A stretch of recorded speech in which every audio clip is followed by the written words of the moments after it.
Hi, I'm Krista Singleton, a member of the first cohort for the Educational Program Innovation Doctorate here at USF.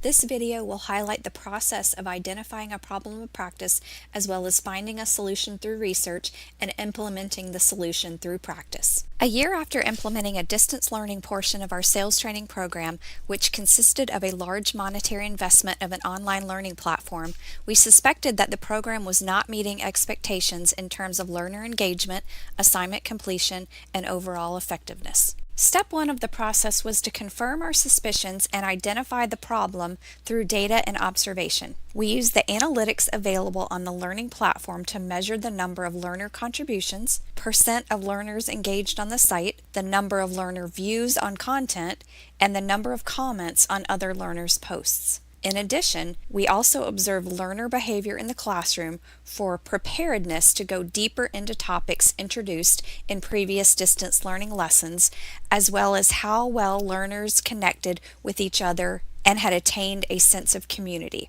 although these last items were highly subjective. The analytics revealed the following. Learner engagement was low with only 63% of our learners actively engaged in the course. There was also a low sense of community as there were only 48 comments from 40 learners in a 3-month period. We discovered that assignment completion was low with 146 total contributions from 40 learners with a curriculum of 17 assignments. This averaged out to roughly 3.5 contributions per learner. Finally, there were a total of 1,295 views of the content during the 3 months.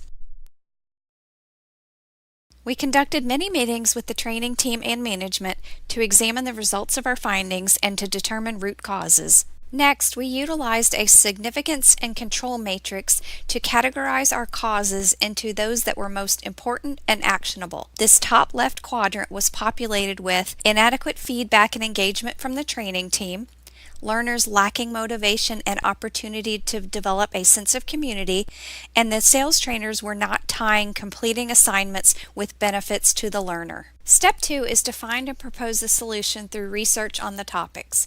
Our findings led us to Garrison's community of inquiry model. When an online community fails to thrive, as in our case, the results can be low learner engagement, low participation, and lack of successful program completion.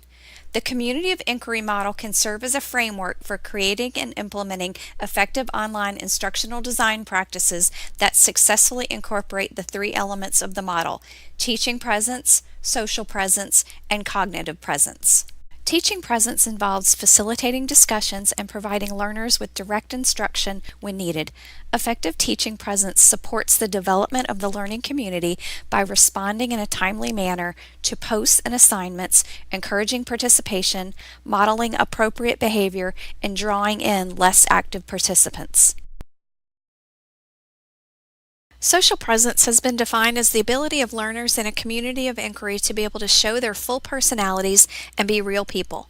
3 indicators within this element are emotional expression, which is the ability to express feelings about the educational experience, including the use of humor and self-disclosure; open communication, which is becoming aware of and responsive to others' comments through reciprocal and respectful exchanges; and group cohesion, which is building and sustaining a sense of group commitment. Within a community of inquiry, cognitive presence refers to how well members of the community are able to construct meaning through sustained communication. The cognitive presence, grounded in Garrison's 1991 practical inquiry model, is an iterative cycle containing 4 components: a triggering event, opportunities for exploration, integration of new ideas, and resolution by applying these new ideas. Some of the specific techniques we implemented for teaching presence were defining the program timeline, creating clear learning objectives, constructing experiences and assignments that map to the objectives, conducting a synchronous orientation session including program overview, timelines, expectations and benefits of completion, providing user training on the learning platform, regular and sustained teacher involvement, encouraging deeper meaning on a topic by asking probing questions, putting learners in a teacher role by asking them to initiate and monitor discussions, timely, individual, and balanced feedback to learners, tracking and assessing assignments and projects, and finally, re-engagement of low participating learners by personal touch points by the trainers. For the implementation phase for social presence, we utilized probing questions such as what are areas you're struggling with, or how did you feel after that experience? We also balanced the sharing of successes and challenges. The trainers fostered a safe environment by setting up guidelines for effective community communication. We also created smaller subgroups of 6 to 8 learners to foster comfort. We created assignments that encouraged collaboration for successful completion. The training team recognized top groups who were working well together, and we assigned groups to post weekly user-generated blog questions. In implementing the cognitive presence, our instructional designers were careful to design assignments and activities that followed the practical inquiry model. These steps are providing the learners with a trigger to new topics, avenues to further explore the topic, guidance and practice in integrating the new learning, and encouragement for arriving at a resolution to the problem presented. In Step 4, evaluating our results, we once again relied on the analytics available on the learning platform as well as the observable behavior in the classroom in the months following the distance education portion. We were very pleased with the initial results. For total learner contributions to the site in the 3 months of distance education, the number increased from 146 to 638 with the same amount of learners. This was a 343% improvement. For total views of content on the site, the amount increased from 1,295 to 3,651, an improvement of 182%. Total comments on the site from learners increased from 48 to 232, an improvement of 383%. Overall learner engagement went from 63% to 90% of learners actively engaged on the site, a 27% increase.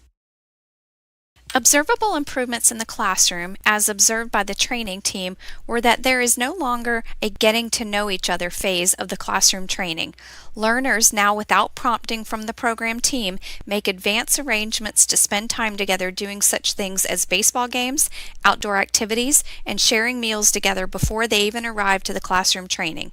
They feel comfortable on the first day sharing more of their successes and challenges, as well as being vulnerable as active participants in skills practice in front of the class.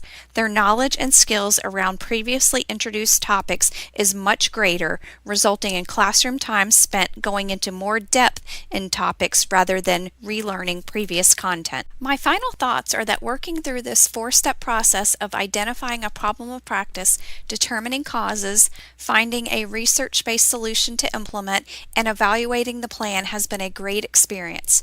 This has brought the distance education portion of our program to a new level. An added bonus is that after seeing the results I was able to obtain, my manager has finally agreed to let me hire an additional team member that will be solely responsible for implementing these strategies of the community of inquiry model going forward, as it took a lot of work and took away from some of my other duties. Thank you again for taking the time to view my video.